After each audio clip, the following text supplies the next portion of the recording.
Hello YouTube customer care. YouTube customer care থেকে শম্পা বলছি, বলুন আপনার জন্য কি সেবা করতে পারি। এই গরমে এত কষ্ট করে আপনাদের চ্যানেলে ভিডিও আপলোড করি, আপনারা ভিউ দেন না কেন? গরমে ইউটিউব সিদ্ধান্ত নিচ্ছে সবার চ্যানেল ফ্রিজ করে দেওয়ার, যাতে গরমে সবাই স্বস্তি পায়। পই পই করে হিসেব রাখতে হবে কে ঈদের দাওয়াত দিল আর কে দিল না। পই পই করে হিসেব রাখতে হবে কে ইচ্ছালামি দিল আর কে দিল না। আল্লাহ যে ঈদের দাওয়াত দেয় নাই তার সেমাইতে জানি ঠাড়া পড়ে। আল্লাহ যে ইচ্ছালামি দেয় না তার জন্য সেমাইকে ডাইরেক্ট হয়ে যায়। গরমে নাজেহাল অবস্থা। এই এক গ্লাস ঠান্ডা শরবত খাওয়াবা? এই নাও তোমার জন্য স্পেশাল ঠান্ডা শরবত আগেই বানায় রাখছি। বলো কি, তাই নাকি? তা কি দিছো এর ভিতরে স্পেশাল? খাওয়ার সাথে সাথে শরীর ঠান্ডা হয়ে যাবে, আইস কুল পাউডার দিছি।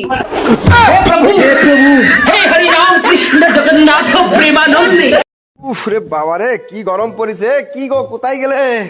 এই না বাজা, জম্বের গরম পড়েছে আজকে। ঠান্ডা ছাড়ি দি। হ্যাঁ এ কি ব্যাপার? ফ্যানটা তো খারাপ ছিল, ঠিক হলো কি করে? আরে শেখর দা আইছিল, শেখর দা ফ্যানটা ঠিক করে দিয়ে গেল। ও তো জম্বের ছেঁচড়া, ফ্রিতে ঠিক করে দিয়ে গেল। শেখর দা এসে আমারে বললো যে 10টা কিল দাও, না হলে খাসির মাংস রান্না করে খাওয়াও। তুমি খাসির মাংস রান্না করে খাওয়াইছো? আমার বুঝি খাই কাম নাই, আমি টাকা খরচা করে কিসের জন্য খাওয়াতে যাবো?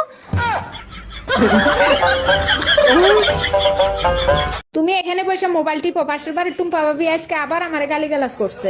এত বড় সাহস ভাবিরে কে দিছে? আজ উনার একদিন কি আমার একদিন, আমার বউরে গালি দেয়। 1 মিনিট, তুমি কি ভাবিরে কিছু বলতে যাচ্ছ না টাঙ্কি মারতে যাচ্ছ? মা এই না আপনার জল।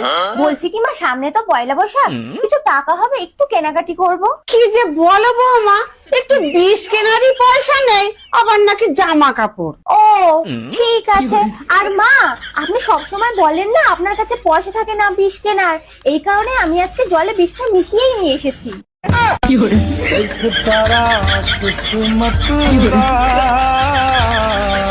হ্যালো, এই কই তুমি? এক্ষুনি বাসায় চলে আসো। কেন তোমার বাপের বাড়ির কেউ মারা গেছে নাকি? বাজে কথা বলো না, নিচতলা দোতলা বৌদি আসছে তোমার সাথে দেখা করতে। বলো কি, তাই নাকি? তা কিসের জন্য আসছে? আজকে তো ভাই ফোঁটা, তোমার হাতে রাখি পরিয়ে তোমাকে ভাই বানাবে।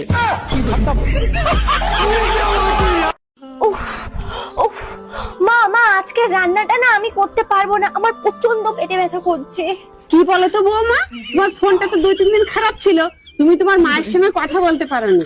এখন তোমার ফোনটা ঠিক হয়ে গেছে, আমার নামে নিন্দাগুলো সব তোমার মায়ের সঙ্গে বলো, দেখো পেটে ব্যথা একেবারে ঠিক হয়ে গেছে।